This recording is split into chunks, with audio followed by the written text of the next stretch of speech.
Right, so we'll press the release lever, get into the operating position. The on-off switch is behind here. We'll start it off on low power and then we'll turn up the power.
Well, it's fairly pleasant to use, not too noisy.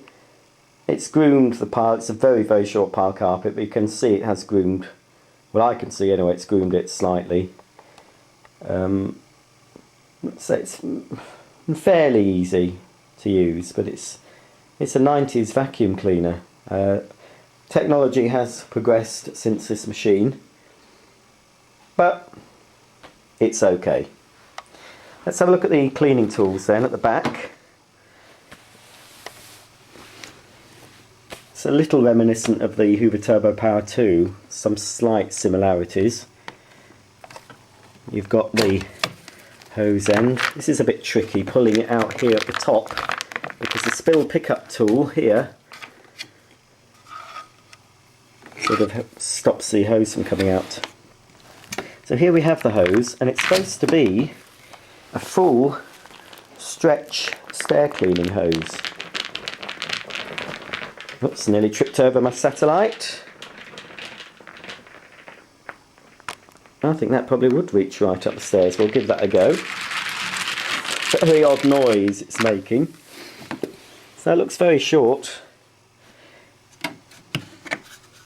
We've got the dusting brush, nice soft brush, and then that just pushes off. So you can use that for your upholstery in your stairs, and a little stiffer brush on the front. A small crevice tool, and your extension tubes, which fit into each other to make a longer tube. So we can fit that onto the hose end. That's it, let's just push it on. There we go. Let's pop that back. And we'll pop the upholstery / stair nozzle on. Right, let's just see if this will reach right up a standard flight of stairs. So I've got the HF1400 positioned at the bottom of the stairs, and we'll just see how far up it'll go. 1, 2, 3, 4, 5, 6, 7, 8, 9, 10, 11. Well, these stairs are 12. Most UK homes have 13. These are quite steep. So there are 12. That is, yes, easy. And we'll call the landing the 13th step. Yes. That is pretty good. Even some modern cleaners now, where they claim to be stair cleaning hoses, they always fall a bit short. But that, I don't know what it's made of, but it is certainly a different sort of material to the stretch hoses you get now, and of course the stretch hoses nowadays tend to be that see-through stuff, which, or yes, I know why they do it. It's so if it gets blocked you can actually see that there's a blockage. But you can also see, hello Ellie, you can also see all the dust that lines it, which isn't very attractive. Oh, where's she off to? Off up to no good. Oh, and there's Molly there, having a look at what Daddy's up to.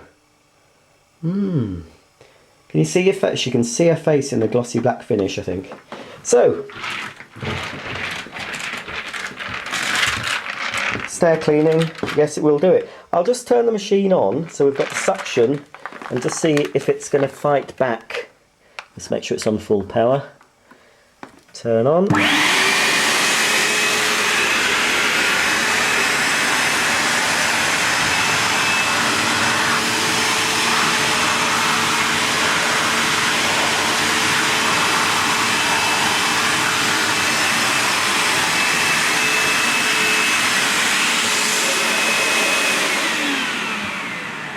No, even with the machine on it was okay, although the suction isn't great. I don't know what the air wattage is of this, but the suction, judging by my reckoning, isn't very great. Let's just try and pull the... That's it. Let's just turn it on and...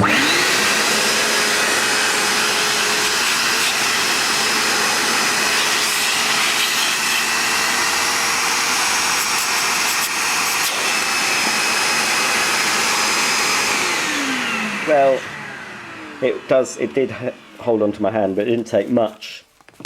It didn't take much jiggling about for it to fall off. Pretty poor suction, and so I can't see it leaving the carpet very dry for carpet washing, unfortunately, which is why I'm not recommending this machine.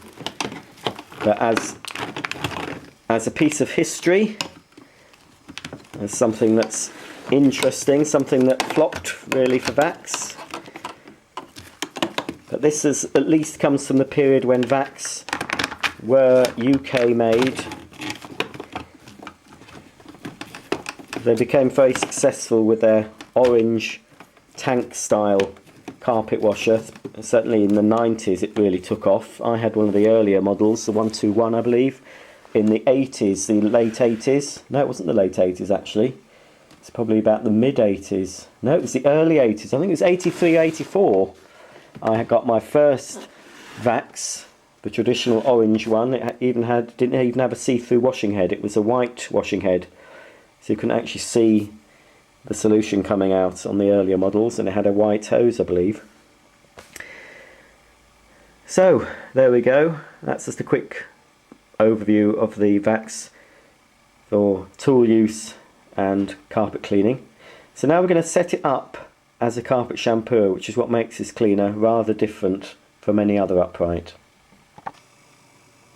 Before I set it up for carpet shampooing, I'll show you the spill pickup tool, because I might get some complaints that I've not demonstrated this. So, as luck would have it, a dog has pee-peed on the carpet. Well, not really, but this could happen. You could have an elderly dog or relative that's done a little bit of an accident, or you can knock over some drink and you've got some liquid on the carpet that needs to be sucked up.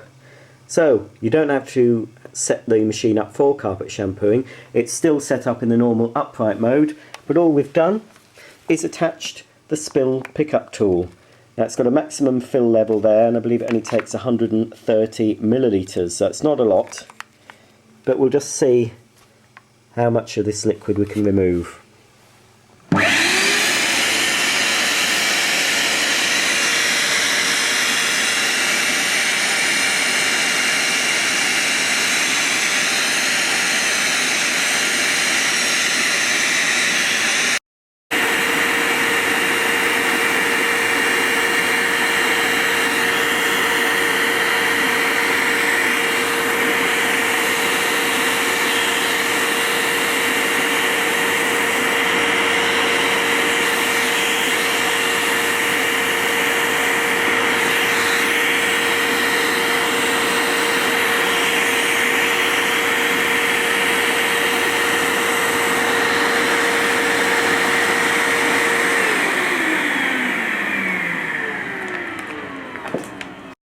Well, as you can see, it's picked up that. Now, I did actually put, this is showing how dirty these carpets are, I did just put clean water on the carpet, and that is the colour of the liquid that has come out. So they are pretty dirty.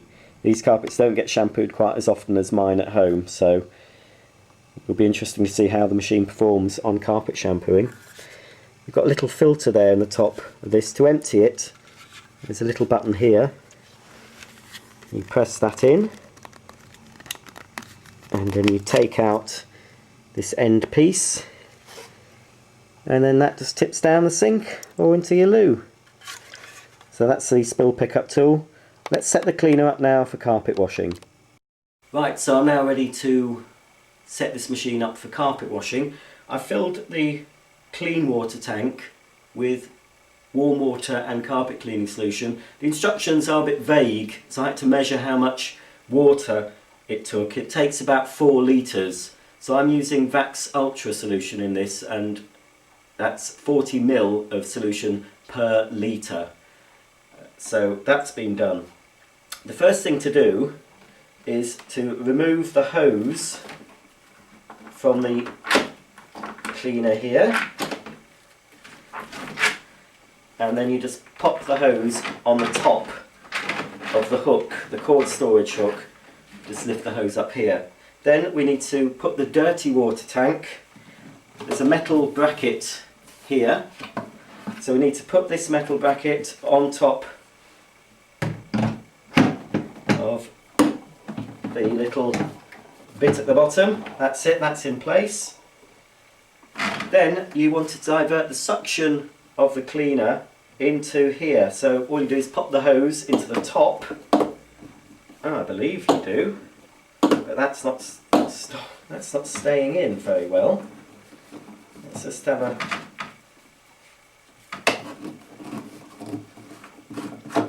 That comes out, but I don't want to take that out. There is a float valve inside there. If you've got a Vax canister, you'll be familiar with a little ball valve that lifts up as the tank fills with water. That will cut the suction off to prevent any water being sucked in to the cleaner. Now that, well, it doesn't seem to fit very firmly into there. I'll just pause for a moment and check the instruction book, because that doesn't seem very secure. Right, well, I've had a look at the instruction book. It doesn't say anything, so that's it. It would easily come out that. That's not held in very securely at all. So let's just try and pull that down a bit further. Hopefully that will stay in place. It does seem odd, but anyway, that's how it is. So now we need to put the clean water tank on the top here. I wonder why this machine flopped. Right, so that's there. That sits on there. Next thing we need to do is attach the washing hose. So we've got familiar Vax washing hose with a 3-lug fitting. That just plugs into here. It's got a nice suction seal. We'll just turn that whichever way, that way, until it's locked. Then you need to take the solution tube here. It's got a little metal weight on the end. That needs to go inside the clean water tank. And then we've got a cap here, little orange cap that goes on the top. And you must make sure that that is on securely, like it is there. There's a few kinks in this hose, so I might have trouble getting the solution out. Already that's just come away. So that's, perhaps when it's on it will hold in place.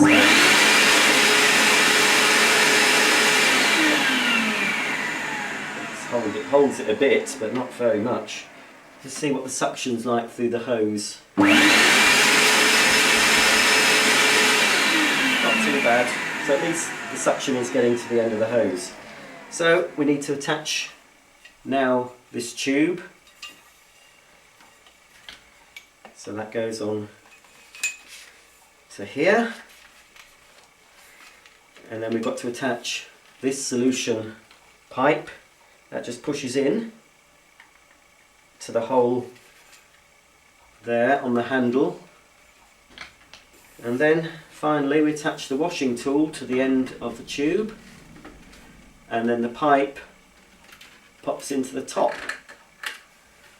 Right, we're going to prime this first, which means basically we've got to pump the shampoo solution through the tube until we see it at the nozzle end. So to prime, we're going to move this special priming plate over the end, so that blocks off the suction. So basically the suction of the cleaner is going to help pull the shampoo through to the end of the nozzle. So we'll switch on and wait for that to happen.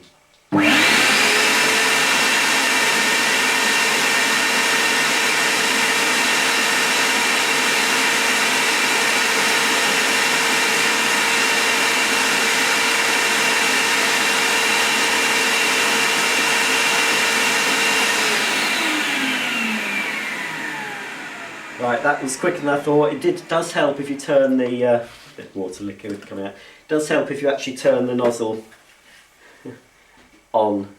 There's a little lever here. You need to make sure that it's off now. Let's just straighten up that. There we go. So it's primed and ready for carpet washing. So let's give it a go.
We're now going to remove the dirty water tank and pour that down the sink and just see how much dirt we've got out of this carpet. Right, so to remove the tank, we'll first take out the solution tube. I've no idea how much solution I've used, but certainly not the full 4 litres. We'll remove the tank. There's loads still left in there, so I haven't used very much at all. Possibly about 1 litre, but I was losing the will to live. It was taking so long. Right, so we'll just remove the hose and take the tank out now. There's some liquid in there, and I assume we just tip the dirty water out of the hole. It's got 2 carry handles either side, so we'll just take it into the downstairs bathroom and see how much muck we've got.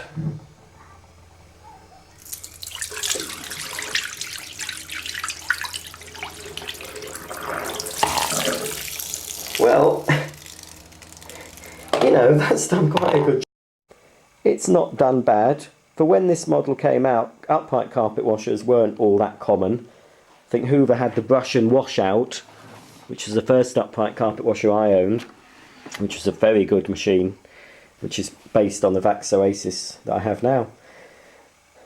But there we have it. There's the Vax HF1400 carpet washing system upright vacuum cleaner. Thanks for watching. Don't forget, subscribe if you want to see more videos like this, and I'm sure I'll be back with a lot more fun and excitement. Yes, the Vax has just lost the will to live. So it's going to be a bit of a clean up for this Vax. Dry it and then pack it away until I don't know when. Thanks for watching, and I'll see you soon.